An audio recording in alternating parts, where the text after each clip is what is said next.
बिस्मिल्लाहिर्रहमानिर्रहीम। अस्सलाम वालेकुम। नेशनल इश्यूज के साथ मैं हूं आपका मेजबान उमर हुसैन चौधरी। नाज़रीन, ये इस्लामी साल का पहला महीना मुहर्रम एहराम कराया जाता है और नबी करीम सल्लल्लाहु अलैहि वसल्लम की बिशारत है कि ये खास अल्लाह पाक का महीना है। महीने तो सारे अल्लाह पाक के होते हैं और जैसे कि किसी खास चीज से मंसूब किया जाए उसकी शान बढ़ जाती है। जैसे ऊँटनी तो सारी है लेकिन सारे अलैहिस्सलाम की ऊँटनी को नातुल्लाह कहा जाता है। इसी तरह बैतुल्लाह घर तो सारे हैं लेकिन बैतुल्लाह अल्लाह पाक का घर खिलाया जाता है। और नाज़रीन, हम आपके प्रोग्राम में डिस्कस करेंगे कि नबी करीम सल्लल्लाहु अलैहि वसल्लम ने हसन और हुसैन अलैहिस्सलाम को जन्नत के जवानों के सरदार कहा है और कहा है ये फूलों की पत्ती हैं। उन फूलों की पत्तियों को आज हम डिस्कस करेंगे और देखेंगे कि करबला का हकीकी पस मंजर क्या था और ये वाकयात क्यों पेश आए और क्यों अवाम ने इतने 50 साल गुजरने के बाद ये वाकयात और ऐसी शहादत को हुई है जिसकी आज तक जो है लोगों की आंखें नम है और हर कोई सोचता है कि ऐसा वाकया क्यों पेश आया। और इसके अलावा नाज़रीन, जो हमारी खिलाफत तबाह हुई है और खिलाफत हर एक के दिल में उमन है, जाग है कि जो खिलाफत दोबारा आनी चाहिए, इस्लाम का नफाज होना चाहिए और वो कैसे नफाज होगा उसको हम डिस्कस करेंगे आज के प्रोग्राम में। हमारे साथ तशरीफ रखते हैं मोहम्मद एजाज साहब, उनके साथ तशरीफ रखते हैं अल्लामा तकी बाज़जोइया साहब, उनके साथ तशरीफ रखते हैं मुफ्ती मोहम्मद बहराम साहब। हम अपने सवालों का सिलसिला अल्लामा तकी बात से करते हैं। Welcome to the show sir. Karbala का जिक्र होते साथ ही हर आंख नम हो जाती है, हर एक को रोना भी आ जाता है, कोई किसी काम में लग जाता है। ये पसे मंजर इसका क्या था, ये थोड़े अवाम के साथ शेयर करें। बिस्मिल्लाहिर्रहमानिर्रहीम। उमर चौधरी साहब, बहुत मोहब्बत आपकी कि आपने इस अहम मौजू पे हमें बोलने का मौका दिया। वाकई करबला जो है तारीखी एतबार से तारीख इंसानियत का वो अनोखा वाकया है कि जिसे अगर हम गौर से देखें कि रसूल पाक सल्लल्लाहु अलैहि वसल्लम की उम्मत में जिसका उम्मत कलमा पढ़ती थी उसकी औलाद के साथ ये सिलसिला आया। वो इमाम हुसैन जो आपका नवासा, जिसके बारे में सरदार अंबिया सल्लल्लाहु अलैहि वसल्लम का फरमान निशान है, हुसैन मिन्नी व अना मिनल हुसैन, हुसैन मुझसे है और मैं हुसैन से हूँ।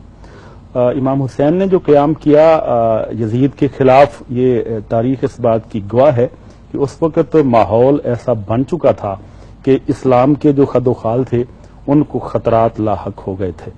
और इमाम पाक का जो सफर है ये इसकी पेशीन गोई रसूल पाक सल्लल्लाहु अलैहि वसल्लम ने अपनी ज़ाहिरी हयात में ही कर दी थी कि मेरे बेटे, मेरे नवासे हुसैन को करबला के लकोदक सहरा में शहीद कर दिया जाएगा, जिसकी अहम मिसाल है, वो रिवायत मौजूद है।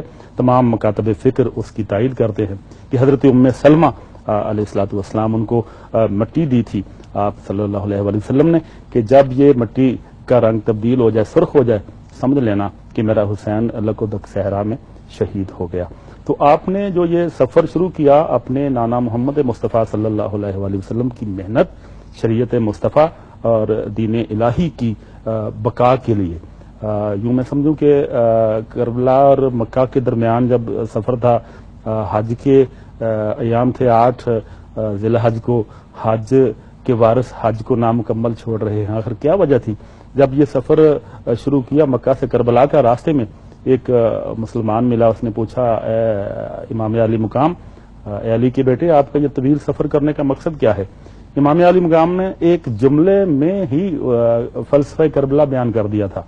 आपने फरमाया था कि मेरा तवील सफर करने का मकसद ये नहीं कि मुझे दौलत चाहिए, मुझे हुकूमत चाहिए, मुझे सल्तनत चाहिए, बल्कि ये था कि हलाल मोहम्मद हलाला इला यौमिल क़ियामत व हराम मोहम्मद हरामा इला यौमिल क़ियामत, कि मेरे नाना मोहम्मद का बताया हुआ हराम जो है क़यामत तक के लिए हराम रहे, हलाल क़यामत तक के लिए हलाल रहे।